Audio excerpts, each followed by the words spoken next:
takes pleasure in attracting a stellar list of speakers that address today's most relevant issues. The club's place as a refuge for rich discussion and networking has never wavered after 123 seasons. We are dedicated to encouraging debate on the issues that matter to this city, this province, and this country. The Canadian Club is one of the most important podiums anywhere in the world that a Canadian can speak to, tell Canadians what it is that they think, develop those thoughts. And so I want to thank you for that very, very much. Please join me in thanking our esteemed panelists today. Through our programs and events, including our youth and young leaders programs, our diversity partnerships, our joint events, and our media and social media opportunities, we offer you access to dynamic political, social, and business figures from abroad and right here at home. The platform from which the eloquence of Canada has flowed all of that time, whether it be business, education, politics, sports, arts, and culture. If someone wants to say something to Canadians about this country and about the future of this country, this is the venue you choose.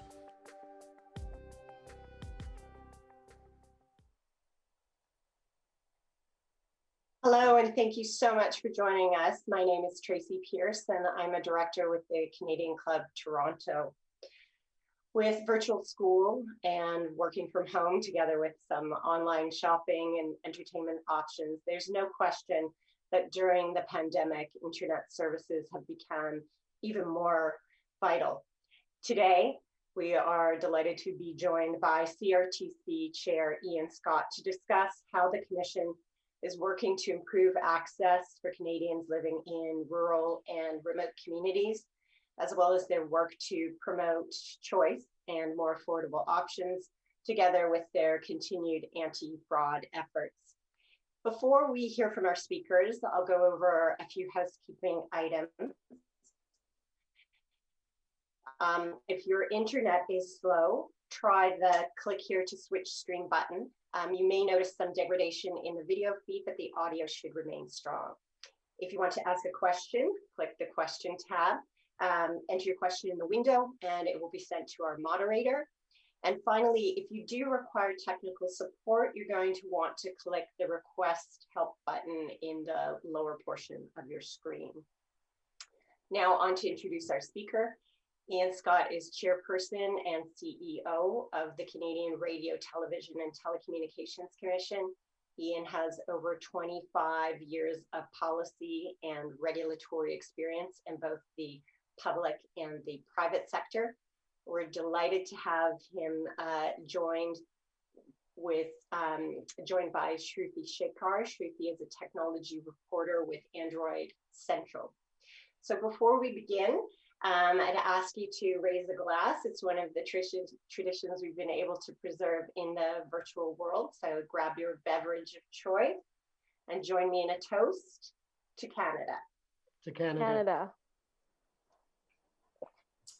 Shruti, the Canadian Club podium is yours. Thank you.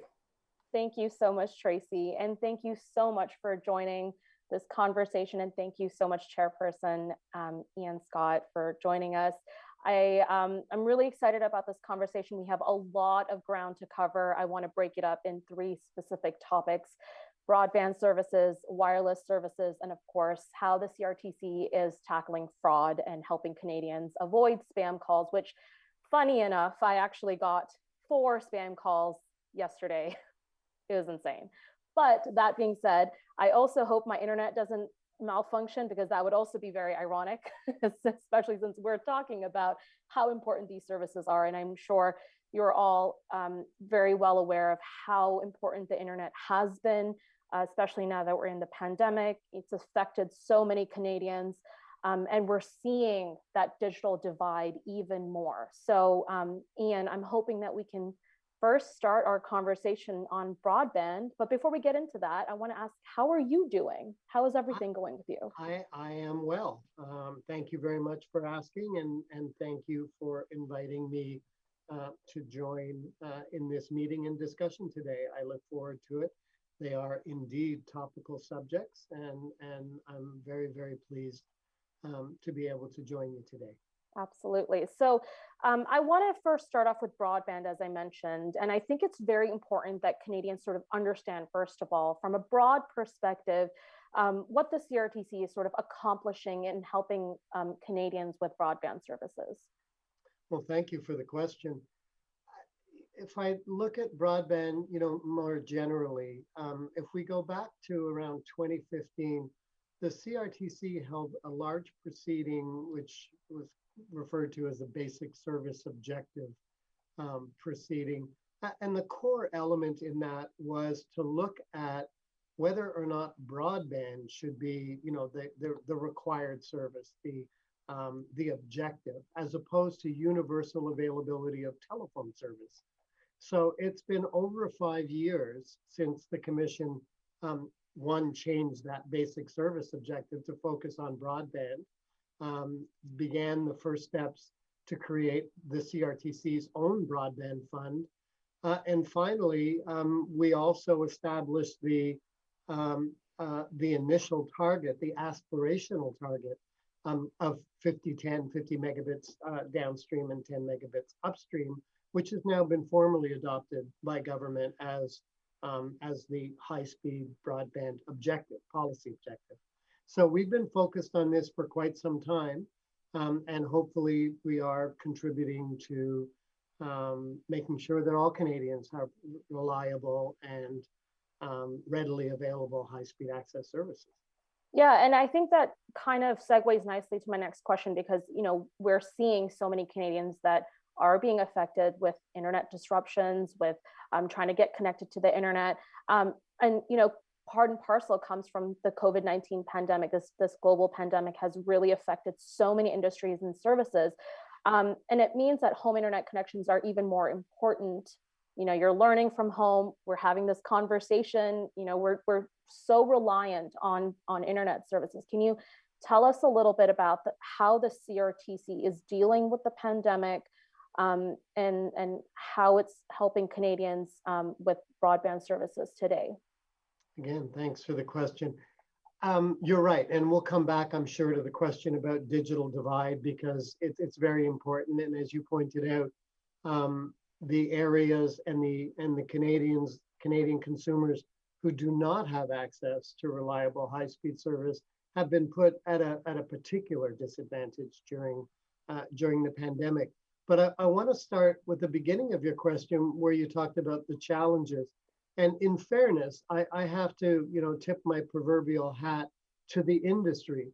In the first instance, both large and small players, for having navigated in a technological sense, in a network management sense, an incredibly transformative period without a lot of disruption. I mean, the fact of the matter is that, the industry experienced complete transformations of, for example, peak demand times, which used to be in the evening after supper, and overnight switched to 9 in the morning, just after lunch, 2 in the afternoon, was trying to accommodate, video meetings for people working from home, often 2 and 3 feeds, school coming from home, to say nothing of teenagers playing video games, or maybe not just the teenagers, after school, and so on.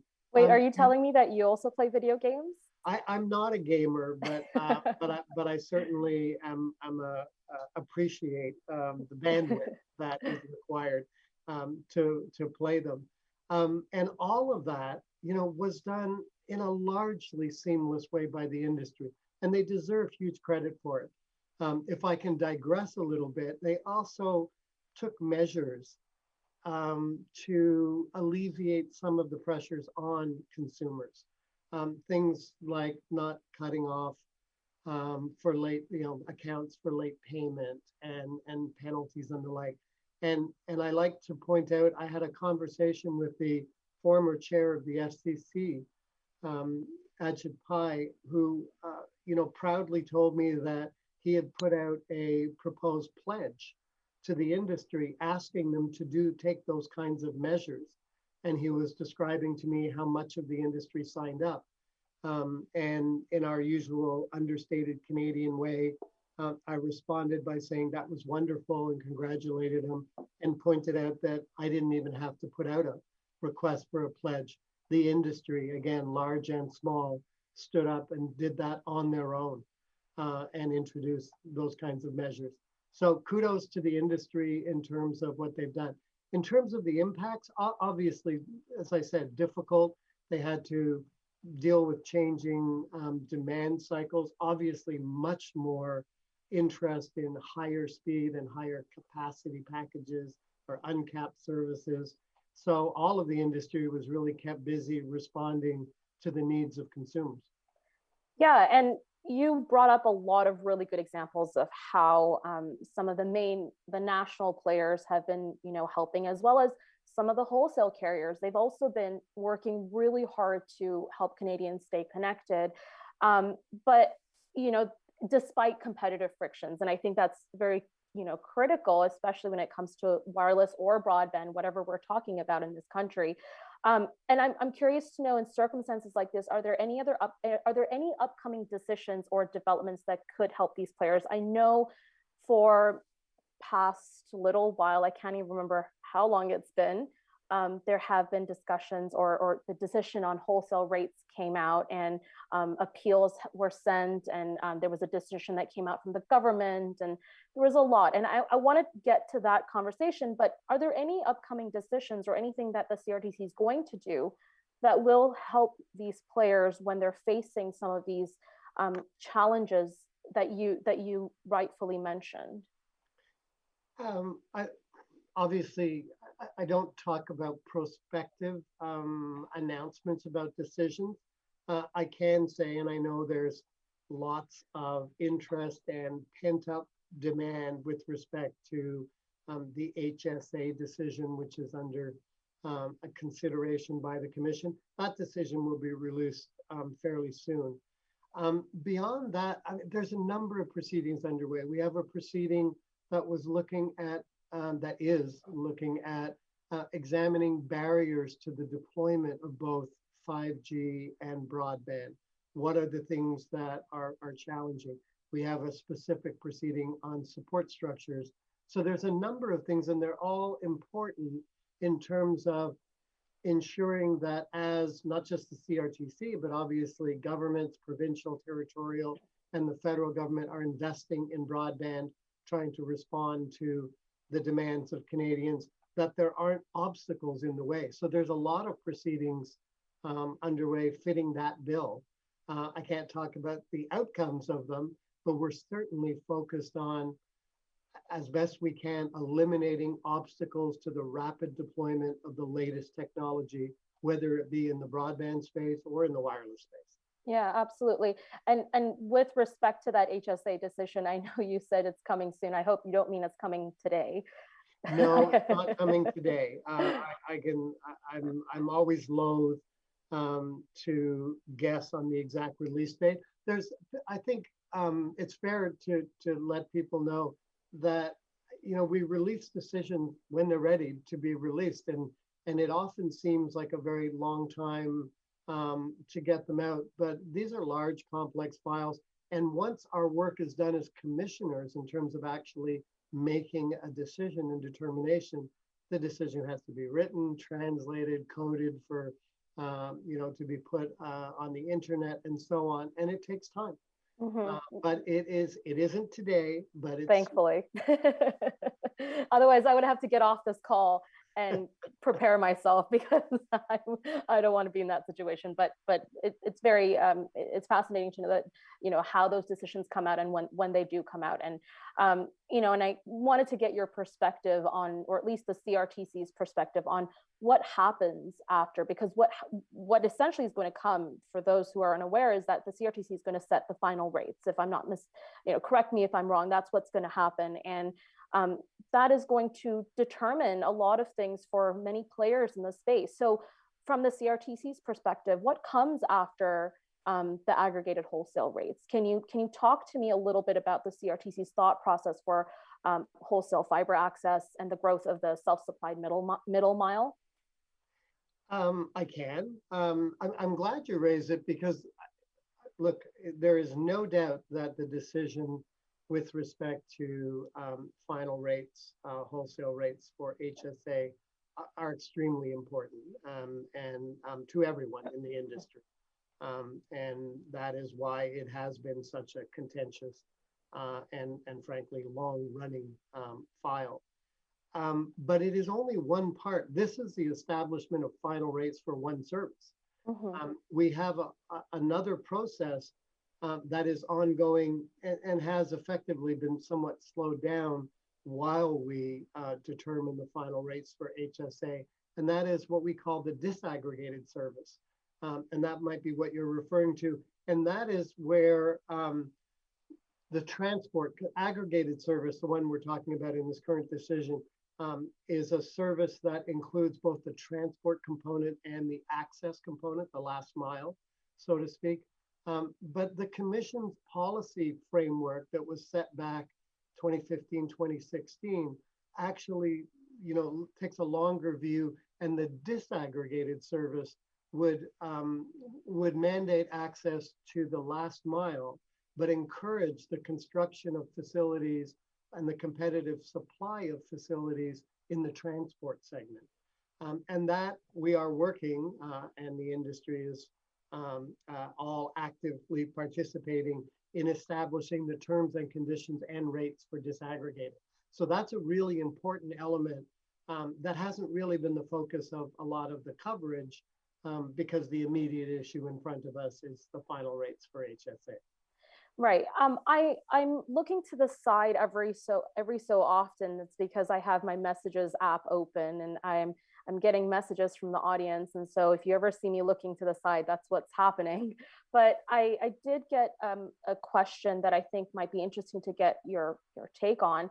The question is, what do you think of service-based competition as opposed to facilities-based competition? Wow, it's a big question, and it is something I think about a lot. I think I need to be a little careful here because I can give you a personal opinion. Obviously, I don't speak for the Commission in a, as a single voice.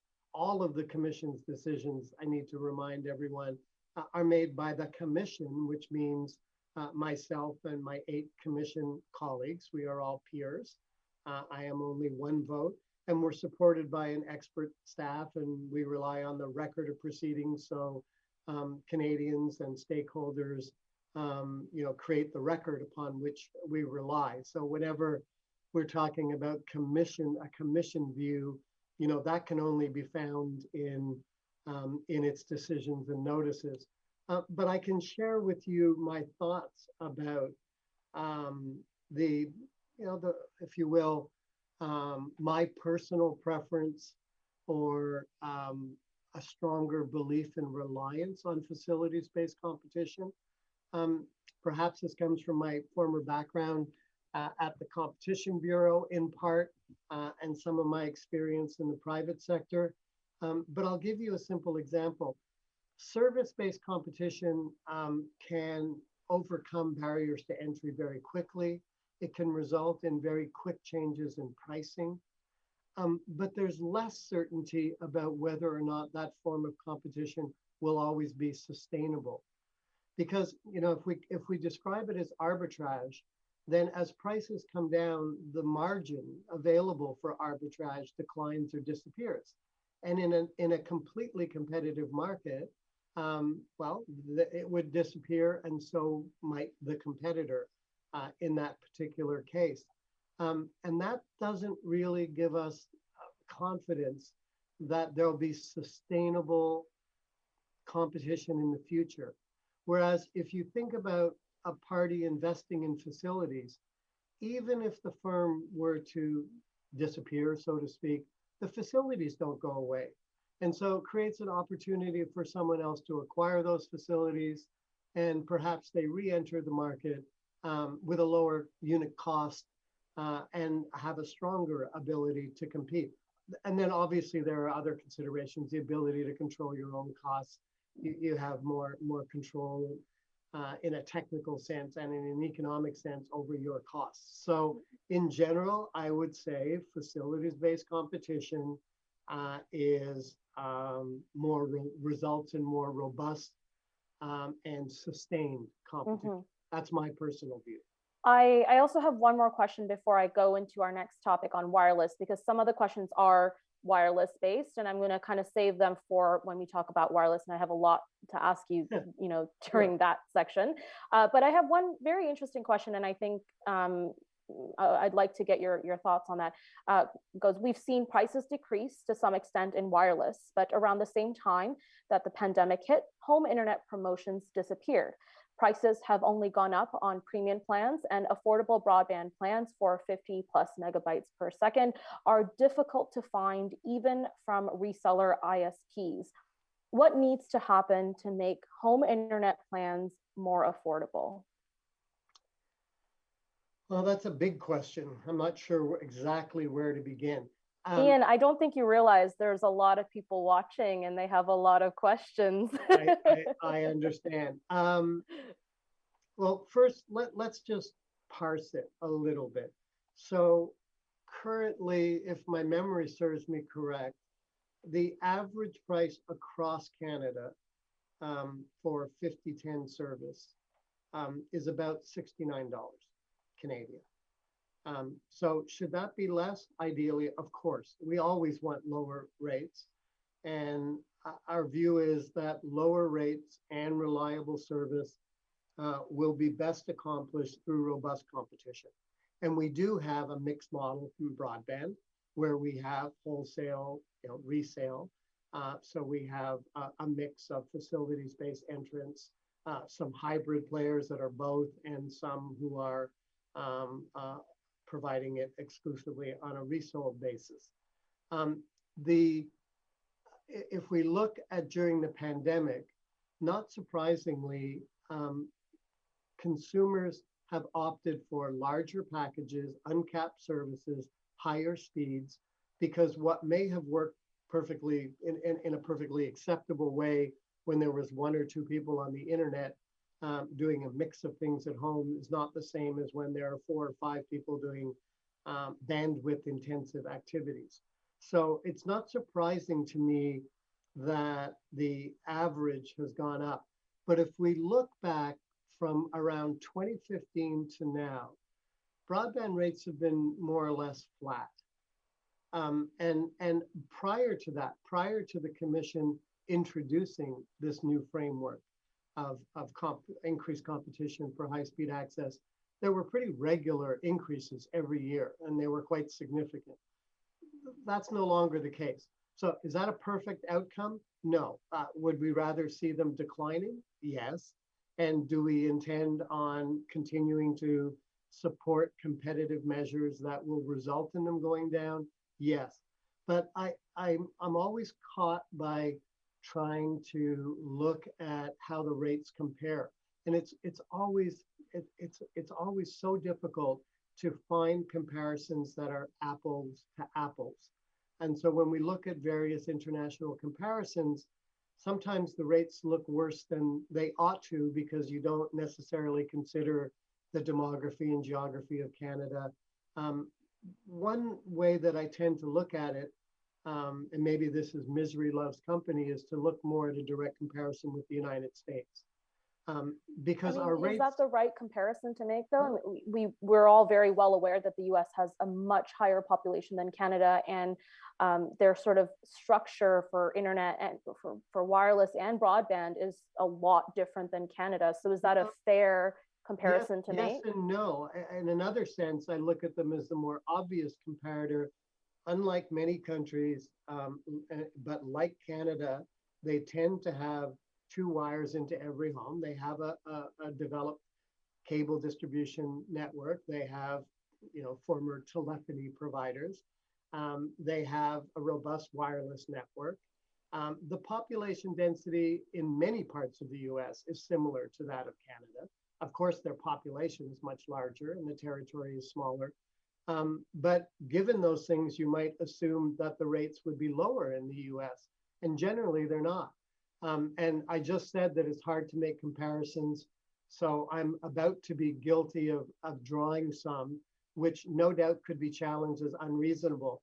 But in anticipation of that question, I did a quick look yesterday to try and do some sort of, if you will, there may be facile comparisons, but some quick comparisons.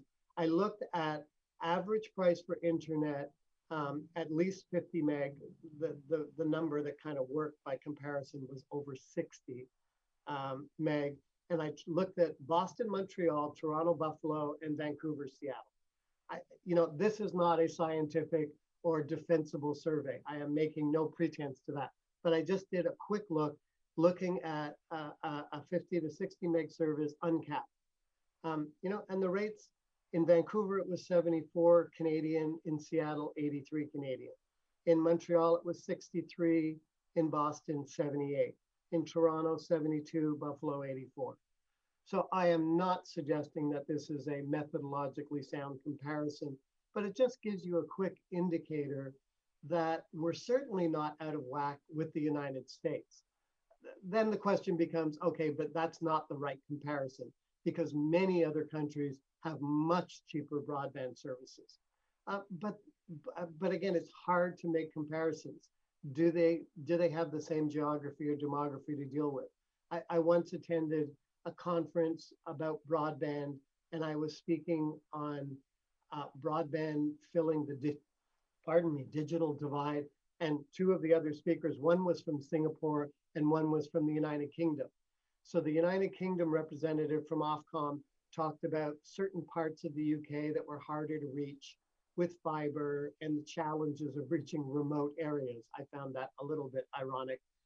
Their remote in the Lake District of the UK is a little perhaps less difficult to reach than our remote. But the third speaker was from Singapore, and he talked about that their objective was to have fiber, redundant fiber, into every building, at least two, and preferably on separate support structures or conduit to ensure, diversity. You just can't compare some of these things. A city state with a high population density is not the same as trying to meet the digital divide in Canada. Yeah, I would challenge you on that comparison again, specifically maybe on wireless services, which is the next topic that we're going to talk about. You can get 100 gigabytes of data on a T-Mobile service in the US for $45 US, which is, I want to say, my math, I can't do it off the top of my head, but I want to say around $60-ish with tax. I can't even fathom paying $60 for 100 gigabytes of data. Mm-hmm. I'm only on 20 gigabytes of data, which is insane to me. So there's a lot to discuss on wireless. And before we get into some of the nuanced questions, I wanted to just get your perspective on what the CRTC's role is in reducing that cost of wireless services. Can you give the audience, because there are some professionals who are very well aware of what the CRTC does, but there's probably a lot of people who aren't very familiar with what your role is in reducing those costs. So can you first tell us that? I can, but I'm going to start by answering your question as squarely as I can. If you're asking me if rates should be lower for wireless in Canada, the answer is yes. If you're asking me if rates are too high, the answer is yes. And now I can answer your more broad question about what are we trying to do about it. We just put out a major decision not very long ago after an extensive proceeding to look at both the state of competition and some of the challenging issues. And no doubt we're going to talk about MVNOs, which was absolutely, of course we are. One of the issues that was very much at the center of that proceeding. But the first part of that proceeding was to look at whether or not individual providers of wireless service had market power, or either individually or jointly. And that was an extensive economic analysis that was conducted. And we made a determination that, yes, there's joint market power in essentially all markets in Canada on the part of the big three national providers. And moreover, in some areas, there was unilateral single carrier market power. So that then begs the question of what do you do about it? because if there's market power and it's not constrained, that presumably logically leads to higher prices. So the answer is competition. And then we're back to the question of what is the best form of competition?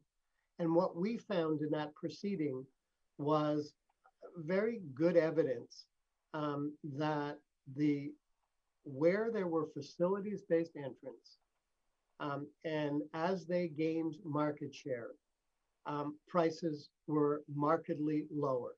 And the best example of that was in the province of Quebec, which had the lowest average mobile prices. And the reason was because the facilities-based competitors in Quebec had garnered a higher market share. And so our decision, our framework, emphasizes that because we believe that the way to achieve lower rates is through robust competition, and that competition, the most meaningful form of that competition, is going to come through those facilities-based competitors. So our framework said, if you have facilities and you get spectrum, it doesn't preclude further entry, then you will have access to an MVNO arrangement that will allow them to expand more quickly, gain more market share, and have the desirable effect. Right, so absolutely. That was the framework, and that is what we believe, based on the record of that proceeding, is the best way to achieve the robust competition we need to drive rates down. I think there are many people who can argue that this decision is really not an MVNO favorable decision. A lot of independent, wholesale carriers who, act as MVNOs can't really participate in this because, one, they might not necessarily have the funds to be able to take part in spectrum auctions, or they just don't have the funds to actually expand their facilities, as sort of the incumbents have done so. And that being said, too, this decision was released after the spectrum auction, the opportunity to participate in the spectrum auction closed. I know that the CRTC is not in charge of determining, spectrum auctions and all of that, but, two questions out of this. One, do you think it would have made more sense to make this decision before that option to register for the spectrum auction was made, because there is a very critical spectrum auction coming up in June? And two, do you think that the decision will actually create competition when there are so many players who actually can't even take part in this entire decision? So the answer to both questions is yes and yes. Now I'll expand. Please. You asked me if it would have been better for our decision to come out earlier. And the answer is yes, but it wasn't ready. I just described earlier that there is a process. For those of you who have seen the decision, it's very large. Yeah, I think you said it was like 170 pages or something crazy. It's a very large decision. It's a very important decision, and it was released as soon as we could get it out. There was no strategy about the timing of a decision. I can't say any more to that. In a perfect world, would the sequence have been better? Yes.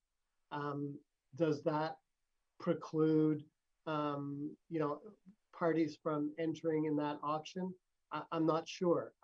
Yes, there was a deadline. There were also requests made to the department responsible for spectrum to change the deadline or to modify the rules.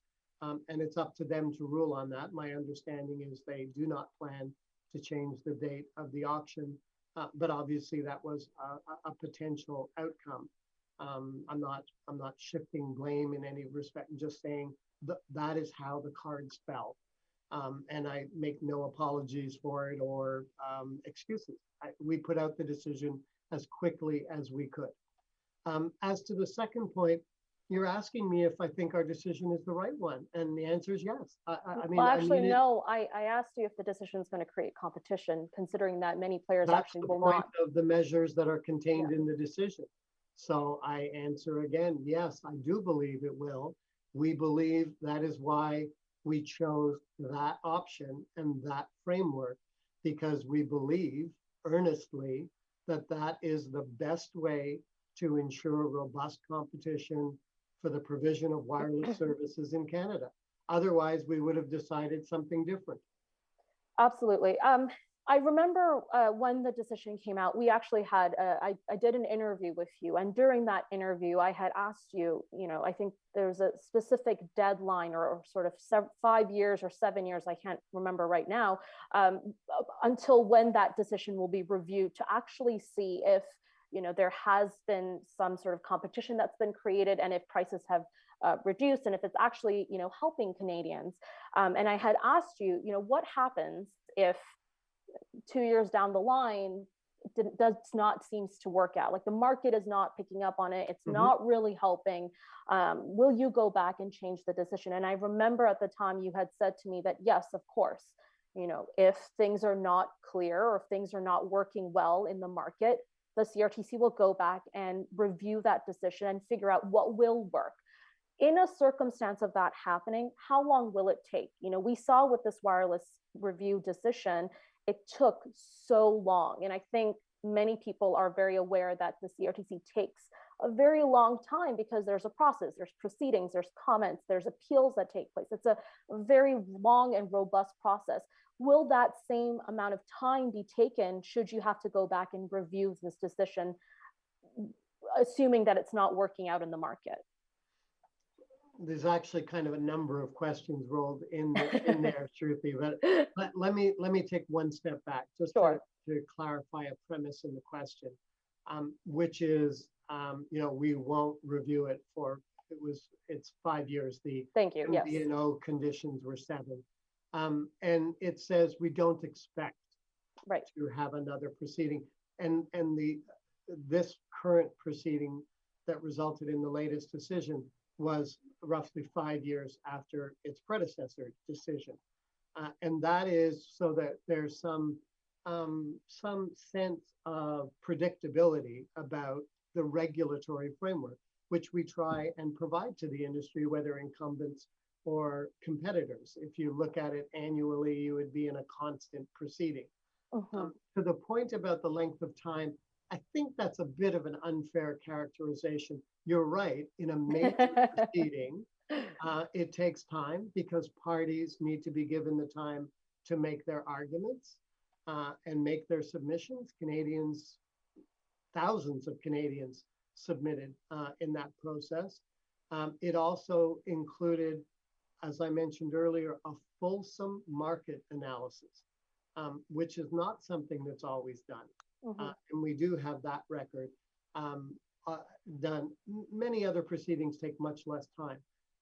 People tend to point out the length of time it takes on certain ones, which tend to be large framework, policy framework proceedings, or ones that are incredibly complicated and detailed, like costing proceedings, such as the HSA process we talked about earlier. But others, I mean, they follow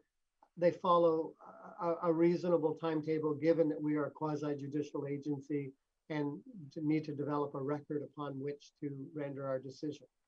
All that said, what happens if we don't like the results of the current framework? We'll review it. So that was a very long way of saying, yes, again, you're on a roll. I am, but I think the question. So we would look at it. So rates are going down. And they've been going down progressively. Fast enough? No. And we will continue. We monitor the rates in detail internally and publish those numbers. And if the competitive environment is not sufficient, competition is not intensifying, and we're not getting the desired outcomes, then yes, we'll look at the framework and re-examine as required. But will it take the same amount of time, though? No, I don't believe so, because I don't believe we would have to do the full analysis of market power again.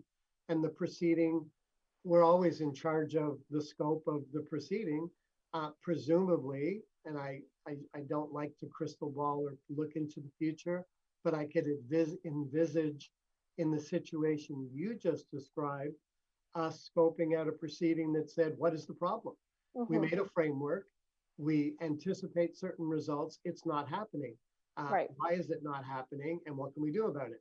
Right. I may have just bound up a future chairman with a scope of a proceeding that he or she will not appreciate. But absolutely. I want to talk about one last thing before we get into the conversation around fraud. And I think many members of the audience are very curious to know, some of your thoughts on this. But we're very well aware that there's a major merger of national carrier Rogers and regional carrier Shaw Communications, who owns Freedom Mobile, as many people know.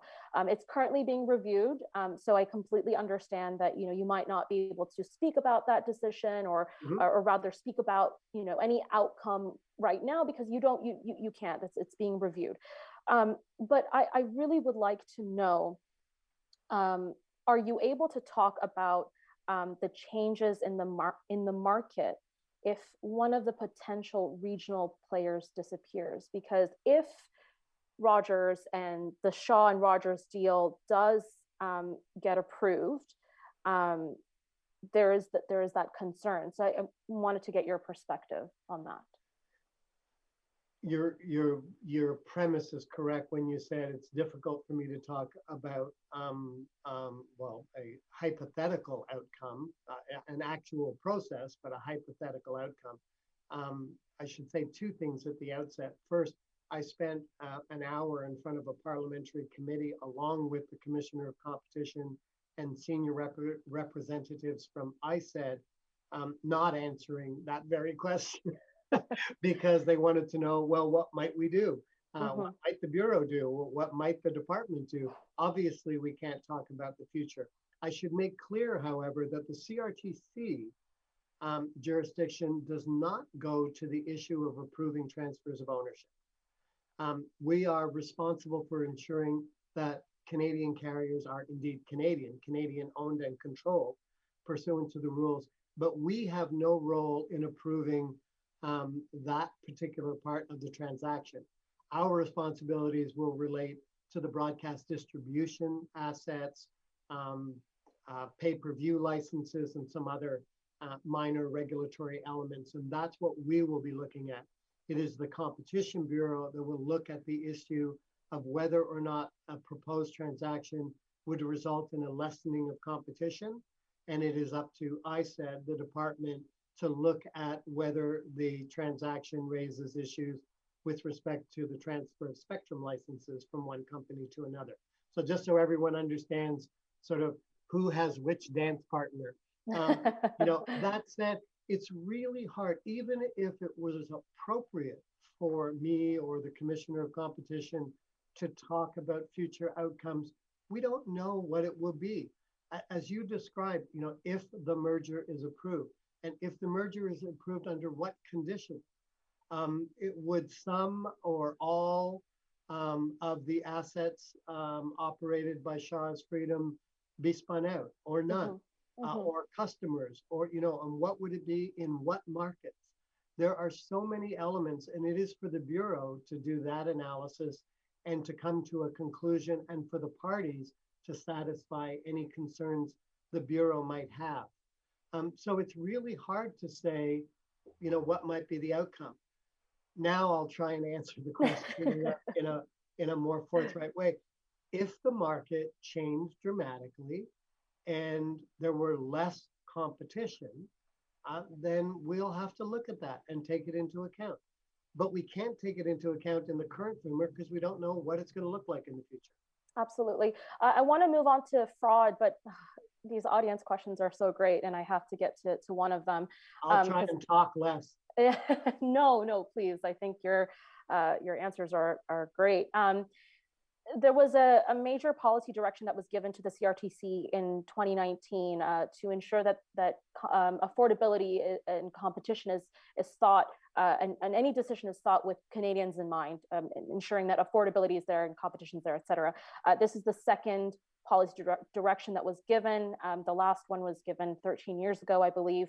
That's big. That's a really, really big thing. And I know one of the ways that the question is, how has the CRTC followed the new policy direction that was given on competition and affordability? And of course, you kind of outlined quite a bit about the wireless review, but maybe you could talk about some of the other ways that the CRTC has sort of, followed this new policy.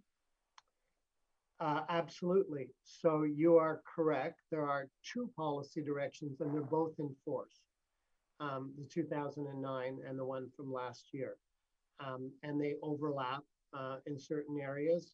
One, in some sense, they are even a little bit, there's some tension between certain of the elements of the two policy directions, as there is in the Telecom Act itself.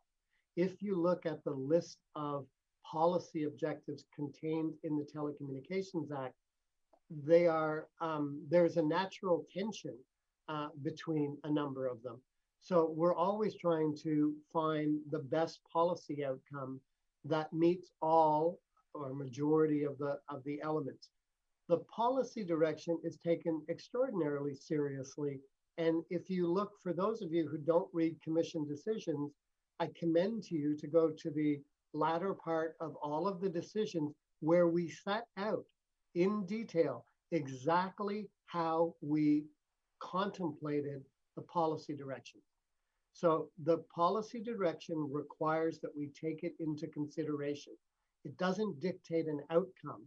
We are an arm's length independent agency, and we make decisions based on the record and that we believe are in the public interest. And we must take into account those policy directions, and we do, and we spell out exactly how we believe the decision matches up against the policy direction in all of our significant policy decisions. So the decisions speak for themselves, and we certainly do respond to them. Absolutely. Let's talk about the last topic. We have about 5, 10 minutes, 8 minutes left. So I want to definitely get to this topic. I'm very curious to know, I mentioned in my introduction how And yesterday? Yeah. How, I received robocalls, but what actually I think is kind of interesting is, I've been reporting on robocalls and sort of how we're tackling this issue of scam calls, scam caller, spam, all of that for quite some time now. And I remember reporting about it quite a bit end of 2018 and quite a bit in 2019, because there were several decisions that were made by the CRTC then, and we'll get to that in a second. But then over the course of 2020, I noticed that I wasn't getting as many scam calls as I was, and I wasn't reporting about this as much. I was reporting about scams, like internet or email scams, that sort of stuff, but I wasn't reporting a lot on robocalls. And I wanted to kind of get your perspective on that. Are we seeing a reduction in robocalls? Why? What's happening here? I'm going to say yes and no. Give you two answers this time. Theme of the whole call: yes and no. Yes. I'm going to do a little commercial first, because I think a lot of people don't realize the role the commission plays in this area, and perhaps we don't spend enough time telling the world what we do. I often, for the CRTC, I'd say the general public understanding is that we regulate the broadcast sector and the telecom sector, but we're also responsible for the anti-spam legislation and telemarketing, where we have the do not call list and so on. So while broadcasting and telecom are all about delivering services to Canadians, these areas are about protecting Canadians from unwanted communications and having a regulatory framework there. So that said, to try and answer your question, I'm going to go back to just a couple of statistics that I have stuck in my brain from a major conference I attended and spoke at it in the US a little while ago with the former FCC chair. And the number stuck in my head. I think it was November 2019. And for that month, and the reporting is US, but they're very similar numbers in Canada, there were about 2,000 robocalls per second made every day. That's insane. And of that 2,000 calls per second, something around 43 or 44% were fraudulent. So you're talking about, almost 1,000 calls per second are being made. So this is a major issue, and we are trying to deal with it. So the fact that you got some yesterday isn't exactly shocking, but we are working on it. I don't want to use up too much time. The answer to your question about have they gone down? The answer is yes. During the pandemic, the numbers actually declined significantly. What I can't say, that's good news. The bad news is I think that may have more to do with public health restrictions than it has with people giving up on making fraudulent calls or spoofing. There were shutdowns all over the world. There were restrictions on movement, restrictions on commercial activities. So it may be that some of the call centers that generate a lot of those calls and activity weren't as active as they were. But the numbers did go down markedly in Canada and the United States. I'll just finish my sort of advertisement if I can. We're trying to deal with this in a whole bunch of ways. And importantly, we're trying to use technology to fight, the abuse of technology. But you're never going to get rid of bad actors and people trying to, con Canadians out of their either identification or funds or personal information. And COVID has provided an extra opportunity for them to do so. When the government announced programs, to give financial or economic support to Canadians, the scammers immediately sent out messages saying, click on this link to get your funding or to apply. There's just a myriad of different fraudulent schemes. So we work with a variety of agencies, but quickly, some of the things we've done, you don't have to be quick, because actually my next question was, I reported on Stir Shaken and some of the other solutions, but I would really love to hear what some of the solutions the CRTC is sort of mandating or putting in place to sort of help Canadians with this. I'm happy to do that. So the end of 2019, we implemented what we called universal call blocking for malform numbers. There's a term everyone can understand. This is when calls are coming in from abroad and they have not normal number patterns. If you expect a certain, 212 and it comes out as 000, they can be filtered. And we had the industry filter out those. That helped. Stir Shaken, which you described, is an authentication mechanism. It's currently in development. It's being deployed. It's not finished. But what this will do is allow for a verification within the system. When you make a call to me, your provider will be able to verify that the number does indeed belong to Shruti and that she's calling Ian Scott. And then I will receive a notification with the call, and it's yet to be determined exactly what that looks like, but it might be a green check mark or a green light versus a yellow light or a red X. Right. That says, yes, this is authenticated, or no, we're not sure, or no, it's not. Right. That will cut down on calls.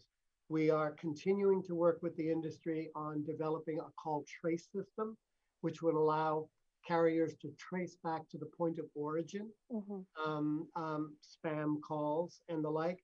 And lastly, and I think this is important, we approved a trial by one of the major carriers to use artificial intelligence to filter out calls. And we've now extended that and have a proceeding underway to look at a more permanent arrangement. Absolutely. All of those will help, but we cannot eliminate. It's like fighting crime. Yeah. You want to eliminate, you want to reduce crime, but you can't eliminate it. Absolutely. I have two very quick questions, and I know we have to wrap up really quickly, but the last question on fraud specifically is, as you mentioned, there are some new technologies that are going to be utilized. You're working with some of the carriers to implement this new technology. What efforts are you taking to protect Canadians' privacy when deploying this type of information? I know privacy has to do with the privacy commissioner, and there's a whole department that deals with that. But with respect to, deploying new technology or figuring out how this will help Canadians, where does privacy come in that? It's part of our responsibility. It's shared. You're right. The privacy commissioner has his or her role, depending on who's in the office. And we have ours with respect to the telecom service providers. So we always look very carefully at proposed approaches, for example, to see what is being done with personal information and on the part of the carriers. Right, absolutely. So it is absolutely top of mind, yeah, and something that we look at as we look at the deploying of any kind of new service that might impact privacy negatively. Absolutely. And just my last question, and I just want to address sort of the elephant in the room, which maybe you haven't recognized, but I know I have, because I've received several questions about Bill C-10. And I know that, today's conversation really is about what the CRTC is doing with broadband services, with wireless, with fraud, and combating that. But I think I would be stupid if I didn't ask you if you could comment specifically on C-10, and what your thoughts are on with what's happening right now with that bill. Well, thank you for the question. I'll try and be very brief, and I'll put it in sort of two tranches. The first is that we support and need changes to the Broadcasting Act. So not specifically about C-10, I'll come to that in a second, but we do need changes. We need to have clarity about what we have jurisdiction over. We need to be able to gather data, and we need to have enforcement tools. And we've asked for all those things, and now quickly to move to C-10, those things are contained in that in the proposed legislation. And for that, we are appreciative. As to the specifics and the current debate going on, I would leave that to parliamentarians. Ministers and departments propose legislation.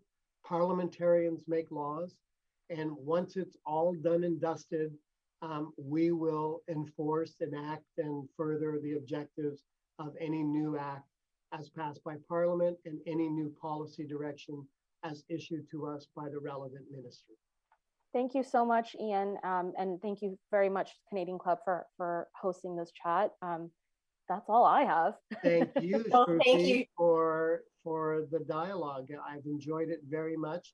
And I want to thank the Canadian Club for inviting me to participate today. Well, Ian, thank you for being as forthright as you can be, both yes and no. There's no question. It's a time of tremendous change for the media and the telecommunications industries, with the CRTC right at the heart of it. In particular, appreciate your thoughts on access and choice and pricing, which all remain so critical for both consumers and players. And Shruti, thank you for your expert navigation of the conversation, and to our guests for the great questions and the numerous questions. In closing, I'd ask our guests to consider a couple of upcoming events. On May 27th, we'll be hosting the founder and managing partner of Mavericks Private Equity, John Ruffalo. He'll be discussing both his newest venture as well as the importance of resiliency, super timely in the pandemic, in every stage of business and life. And on Tuesday, June 1st, we're looking forward to welcoming the Honorable Doug Schweitzer, Alberta's Minister of Jobs, Economy and Innovation, speaking to how Alberta plans to address growing and diversifying their economy. So lastly, thank you to our AV supplier, Van Valkenburg Communications and LiveMeeting.ca, for making the virtual gathering possible. And again, thank you to each of you for joining us. Thank you for letting me put on a tie. It's been a while. We're very impressed with that, Ian. Stay safe and healthy. Bye-bye. Likewise. Thank you, everyone. Bye. Have a great day.